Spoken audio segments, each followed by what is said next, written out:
Bonjour à tous, alors je fais cette petite vidéo pour tous ceux qui veulent destituer Macron, donc qui pensent que en fait eux c'est le bien et que le gouvernement c'est le mal, que finalement le peuple c'est le bien et tous ceux qui leur enlèvent des choses c'est le mal. Alors en fait, posez-vous la question pourquoi il a été élu avec 66,06%. Pourquoi il vous dit « je suis en mission » dans sa première interview? Pourquoi il vous dit qu'il existe une transcendance, quelque chose qui vous dépasse, qui vous a précédé et qui restera?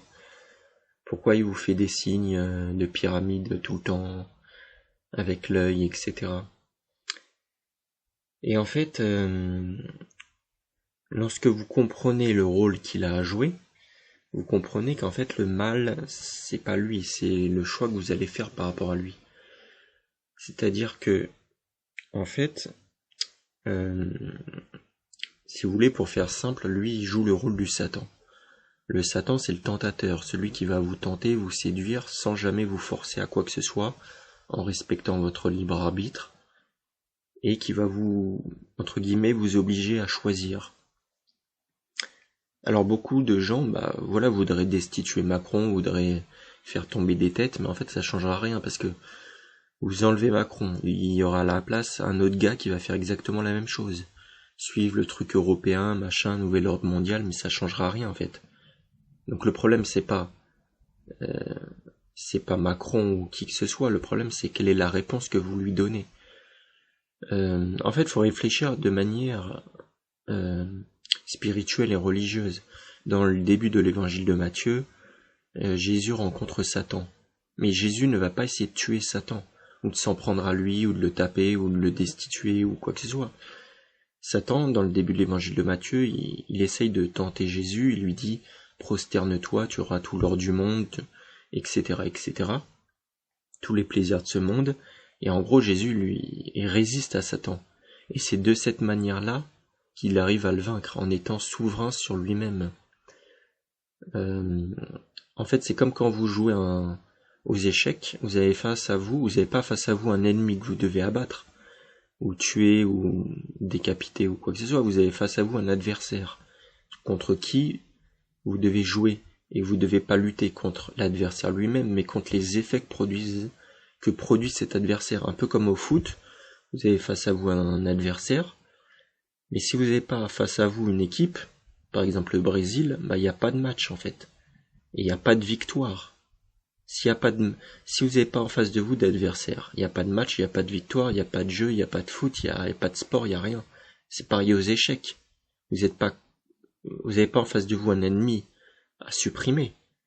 Aux échecs, vous avez en face de vous un adversaire dont il faut jouer mieux que lui. Et dans le rôle du Satan, si vous voulez, le Satan ne va jamais vous forcer à quoi que ce soit. C'est pour ça contrairement à ce que 99% des gens disent sur Internet, on n'est pas en dictature, on ne l'a jamais été. Moi, personnellement, on m'a jamais rien forcé. Que ce soit le compteur, le Linky, que ce soit les picous, les auto-attestations, tout ce que vous voulez. Moi, j'ai jamais subi de mal parce qu'on m'a jamais rien forcé et jamais consenti.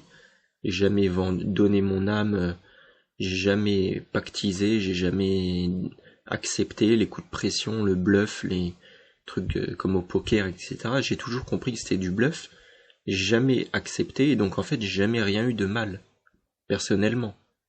Les seuls qui ont eu quelque chose de mal, c'est ceux qui ont accepté en fait, qui ont pactisé, Après voilà, les seuls on peut dire qu'on eu vraiment des bâtons dans les roues,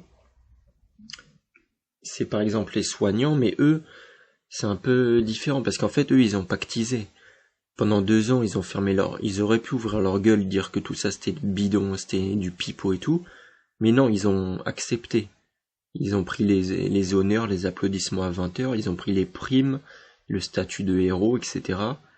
Et après on leur a dit, en fait, non, on vous vire pas, mais vous avez plus de salaire. Et à ce moment-là, ils pouvaient plus ouvrir leur gueule. Parce que sinon, ça voudrait dire qu'ils ont pactisé depuis le début. Et on va leur demander, mais alors pourquoi vous avez rien dit depuis le début? Et donc, les seuls qui ont vraiment été touchés, c'est ceux qui ont pactisé en fait. Et puis en plus, après, finalement, on les a réintégrés au bout d'1 an et demi, 2 ans. Donc c'était juste une épreuve temporaire. Mais en fait, il faut bien comprendre que le mal n'est pas extérieur. Le mal, il est potentiellement intérieur selon la réponse que vous donnez. C'est-à-dire qu'en fait, Satan, c'est une épreuve. Satan, il vient pour le jugement. C'est Iblis dans le Coran, et Iblis est mandaté par Allah pour juger les gens. C'est-à-dire qu'il propose aux gens, et soit les gens vont le suivre, et ça va devenir un mal pour eux, soit ils vont lui résister, et ça va devenir un bien pour eux, parce qu'ils se seront élevés en réussissant l'épreuve. C'est-à-dire qu'en fait, Satan, c'est une épreuve. Et une épreuve n'est ni bonne ni mauvaise. C'est en fonction de ce que tu vas en faire. Soit ça va t'élever, soit ça va te rabaisser, mais en fonction de ce que tu vas en faire, en fait. C'est comme un examen. Un examen, c'est ni bon ni mauvais. C'est soit tu le réussis, soit tu échoues. Mais l'examen, tout est entre tes mains. Et le Satan, c'est pareil.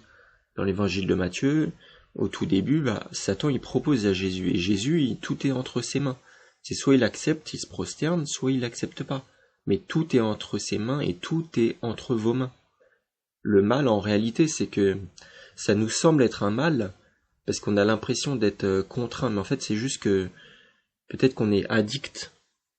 Peut-être que le mal, il est à l'intérieur de nous, qu'on est accro, qu'on est dépendant à cette société de consommation, au plaisir, au matérialisme, au système, à notre mode de vie, à nos petits avantages, à tout ça, et qu'en fait on n'a pas envie de lâcher tout ça, et qu'en fait ce qu'on nous propose, c'est soit tu pactises et que tu continues à avoir tous ces petits avantages, soit tu résistes et t'auras été vrai, et t'auras été intègre.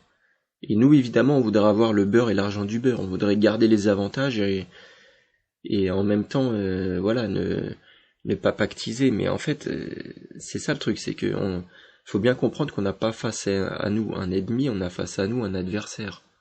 Et donc il s'agit pas de le destituer parce qu'il sera remplacé par un autre gars qui fera la même chose. Donc il s'agit, le travail il est intérieur, il s'agit pas de trouver un bouc émissaire et dans 5 ans ce sera un autre bouc émissaire et dans 5 ans ce sera un autre bouc émissaire.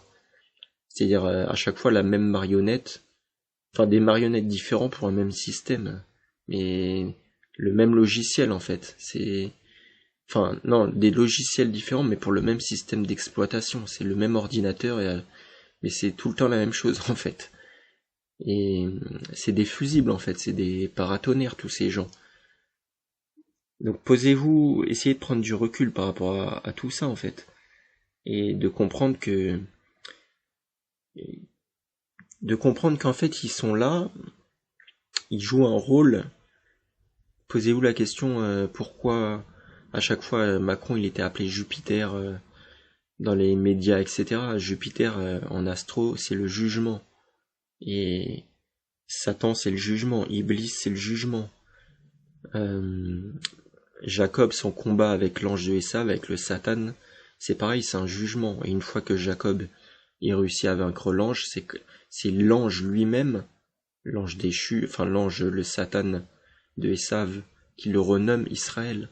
Donc en gros, il obtient ce titre par le Satan lui-même. Et dans la Torah, dans les évangiles, dans le Coran, dans tout, à chaque fois c'est la même chose, t'as un combat, une tentation intérieure, et puis tu dois réussir ce combat, mais tu dois pas supprimer la tentation. Le combat il est intérieur en fait, on doit simplement résister. Il suffit simplement de dire non, de pas cautionner, de pas marcher, de pas alimenter le système. Mais il s'agit pas de se mettre dans une position de victime en disant le problème était extérieur à moi je suis le bien, en face de moi c'est le mal, et non, ça fonctionne pas comme ça. C'est pareil pour vous allez me dire oui mais alors les enfants dans les écoles les enfants on leur fait du lavage de cerveau, on les met face à des trucs de LGBT et tout ça.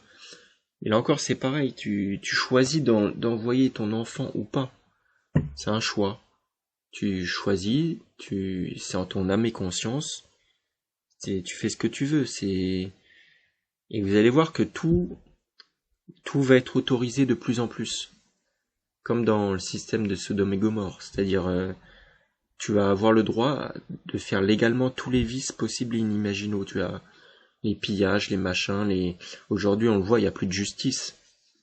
Donc ça veut dire les gens, si tu veux être violent, si tu veux piller, si tu veux faire du mal, ben quelque part, tu peux le faire sans être vraiment inquiété.